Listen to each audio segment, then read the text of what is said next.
Hello, poor man. Un petit mot encore sur l'incendie de Notre-Dame de Paris. Je suis allé voir un peu les nouvelles internationales sur des sites anglais et allemands. Et donc, je suis tombé sur un site allemand d'un certain Hagen Grell, qui a l'air assez connu. Il a 170 000 abonnés, j'ai vu.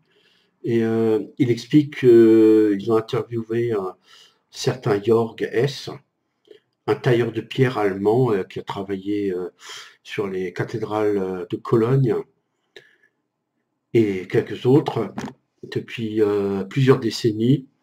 Et donc ce Jörg, il explique qu'avec des mesures de sécurité actuelles, et il est quasiment impossible qu'une telle chose puisse arriver.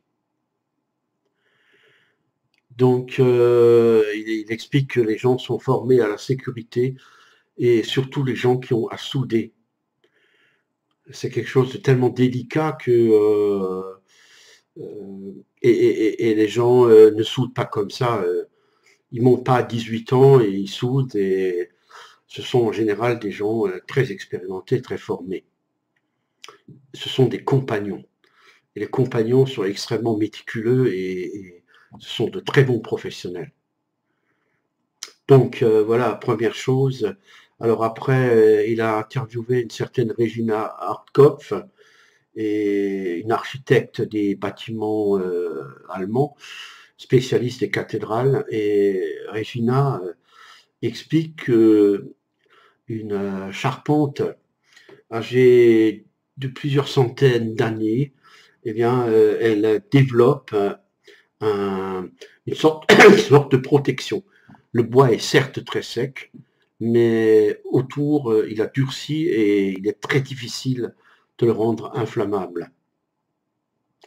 Alors, ce qui se passe, c'est que ce bois si ancien est si inflammable que même les produits les plus modernes, les isolants modernes, brûlent beaucoup plus facilement que ce bois.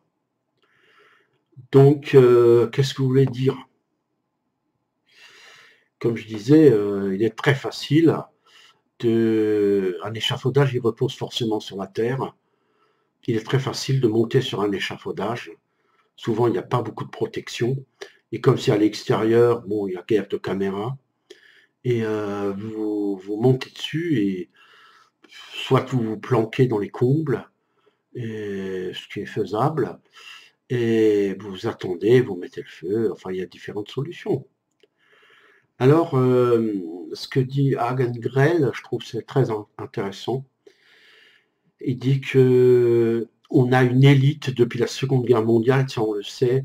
En France, c'est depuis Pompidou, qui n'a eu de cesse que de démolir le pays, que de détruire, que de ronger, ce sont des gens qui ne sont plus du tout au service du citoyen, mais ils sont au service de grands lobbies financiers, enfin des directeurs de ces lobbies.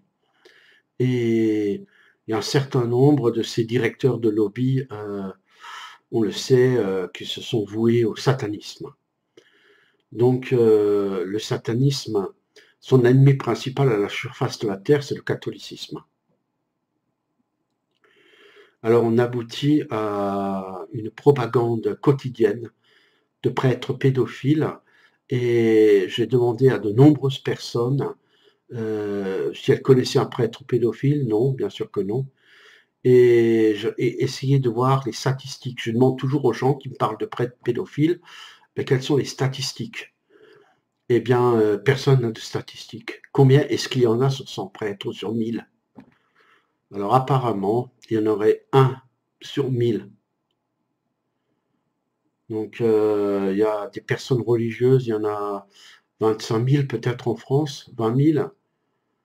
Donc il y a 20 prêtres pédophiles sur ces 20 000. Je vous donne une autre échelle. Nos chers protestants anglais à côté, qui sont toujours prompts à dire que les catholiques, voilà, c'est des pervers et des pédophiles. Euh, Ils avaient un de leurs animateurs qui s'appelait Jimmy Savile, S-A-V-I-L-E, vous pouvez vérifier sur Internet, animateur à la BBC, aussi connu que Michel Drucker. Il a violé plus de 600 enfants pendant, je crois, 35 à 40 ans. Et la famille royale, tout le monde était au courant. Ils l'ont laissé faire et c'est seulement quand il est mort que on a commencé à dénoncer ces méfaits. Un autre journaliste a essayé de dénoncer la pédophilie en Angleterre, qui s'appelle Robinson. Il s'est rendu compte qu'il y avait beaucoup de Pakistanais qui trafiquaient ce genre de choses. Eh bien, on, on lui a carrément détruit sa vie. Si ça avait été 2 ou 3 catholiques perdus dans un coin, et non plus une organisation de plusieurs centaines de Pakistanais, le mec, il aurait eu des prix littéraires, du fric pour faire un film. Je répète, Weinstein, le fameux Weinstein, là, il fallait que les actrices passent dans son lit avant de passer devant l'écran, et ainsi de suite, poursuivi pour une centaine de plaintes pour viol. Il avait une autre exigence, c'est que tout film qu'il finançait à Hollywood devait être anticatholique. Donc on voit bien que c'est une idéologie qui est derrière. Et c'est une idéologie qui est complètement gauchiste et libertaire, qui est apparue après la Deuxième Guerre mondiale, qui s'est développée en 68 et qui est encore là donc de nos jours, quoi. Et quelqu'un disait, les gens ils disent tout le temps, ah ben oui, ça va passer. En fait, ce qui se passe, c'est que il y a une catastrophe après l'autre qui arrive. Là, c'est un monument qui brûle. Demain, ce sera un autre truc qui va exploser ou je ne sais quoi. Ça finira par détruire Saint-Pierre de Rome. Et voilà, donc je crois qu'on en est arrivé un peu à ça. Puisque, comme je l'ai dit, 1060 églises saccagées l'année dernière en France, ça en fait une, deux à trois par jour. Et dans l'indifférence générale, ils sont où nos politiciens? Là, ils se trémoussent tous devant les écrans de télé et quand ça sulpice à brûler, il n'y en a aucun qui a protesté. Quand le Pakistanais qui venait de débarquer en France, payé par nos frais, s'est laissé enfermer, ou je ne sais plus trop comment, il est rentré dans Saint-Denis la nuit, il a saccagé la cathédrale. Le mec, c'est tout juste s'il a été inquiété, je parie qu'il se promène dehors. C'est peut-être lui qui a foutu le feu à Notre-Dame de Paris encore, pour se venger. Il y a le moindre petit incident, ce jeune-là qui a mis donc sur Internet sa blague là avec la Kaaba, alors ils sont tous là, ah oui, Allah s'est vengé, Allah s'est vengé. Non, c'est un connard qui s'est vengé, c'est pas Allah. Si jamais c'est un attentat qui est lié à ça, c'est pas Allah qui a pris cher dans le bonhomme, c'est voilà, le bonhomme il est allé et il a dit ah bah je vais me venger et puis voilà parce que bon ils n'arrivent pas à réfléchir plus loin que ça. Euh,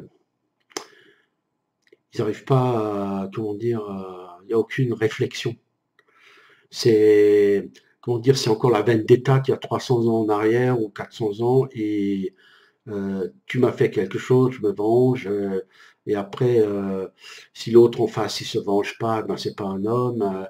Alors il se venge toujours, c'est toujours pervers. C'est jamais d'homme à homme, quoi. Ça va par derrière, peut-être la nuit sur un échafaudage, ça fout le feu. Ça égorge la nuit par derrière, sans prévenir, ou alors ils sont à 6 ou 7 contre un homme. Ça, c'est connu tout ça. Hein. Alors, maintenant, la réaction des Européens. Les Européens sont depuis longtemps des espèces de moutons, de lapins. Ben, en tout cas, ils sont complètement mous et ils sont là et ils suivent leur berger. Les gilets jaunes, au départ, tout le monde a soutenu les gilets jaunes. Le temps que nos politicards se rendent compte de ce qui se passe, et qu'il a fallu un certain temps pour que la propagande fonctionne. Peu à peu, on a commencé à entendre dire: «Ah bah oui, c'est tous des ivrognes, ils sont tous RSA, les gilets jaunes», heu et ça marche. Et la BFM, ça marche. C'est un accident. Ils ont fait des travaux, ça a pris feu comme ça. Je ne sais pas si la France va sûrement avoir les moyens elle-même de reconstruire ça, je ne sais pas. Mais il y a Total qui s'est proposé, il y a toutes sortes d'entreprises qui se sont proposées pour financer à coups de centaines de millions d'euros la reconstruction de cette toiture. Ce qui est faisable, bien sûr. Mais je veux juste dire une chose. Les gens croient que en vendant, comment dire ça, les gens croient qu'en étant gentil, en se vendant comme ça, qu'on va leur foutre la paix. Et ça, c'est la pire erreur que les gens puissent commettre. Friedrich Schiller, hein, le grand auteur allemand, il a dit quelque chose, j'ai trouvé ça extraordinaire. Le bon bigot ne peut pas vivre en paix si ça ne plaît pas à son voisin possédé par le mal.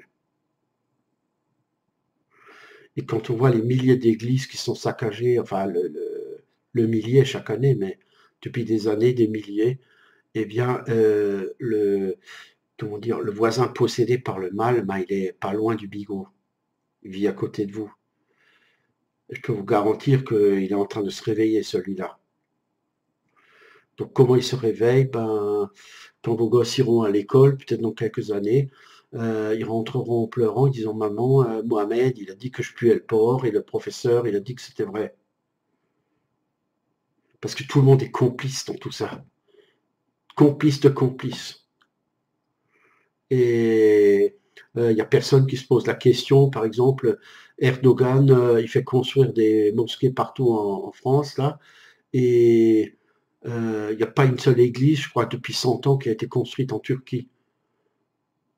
En Syrie, c'est pareil, les Syriens et tout ça, ça vient ici, ça construit un tas de mosquées à droite, à gauche, mais eux, tu vas construire une église, eh ben, tu n'auras déjà pas le permis, et si tu construis sans permis, on va te la démolir vite bien fait, hein. En Égypte, ils ont voulu construire une nouvelle église pour les Coptes. Au bout de 2 jours, ils ont dû fermer l'église parce qu'ils ont menacé de la faire exploser à la dynamite. Alors que les Coptes, ça fait des milliers d'années qu'ils vivent là-bas, hein. Donc vous voyez qu'il n'y a aucun pays au monde où ça se passe bien. Ça n'existe pas avec ce type de religion. C'est ce que explique Hagen Grell et d'autres personnes, bien sûr. On n'a qu'à voir, dit-il, Hagen Grell, partout en Europe, la jubilation qu'il y a eu, que ce soit en Allemagne, en Angleterre, sur Internet, des musulmans quand ils ont vu Notre-Dame brûler. Pour eux, c'est une victoire d'Allah, vous voyez? Des millions, pas des milliers, des millions en Europe ont perçu ça comme ça. Et donc, le problème qui se pose, ben, il y a de plus en plus de gens qui commencent à s'en rendre compte. C'est-à-dire, comment allons-nous réagir? Et il faut réagir. Voilà. C'est tout ce que je voulais dire pour finir.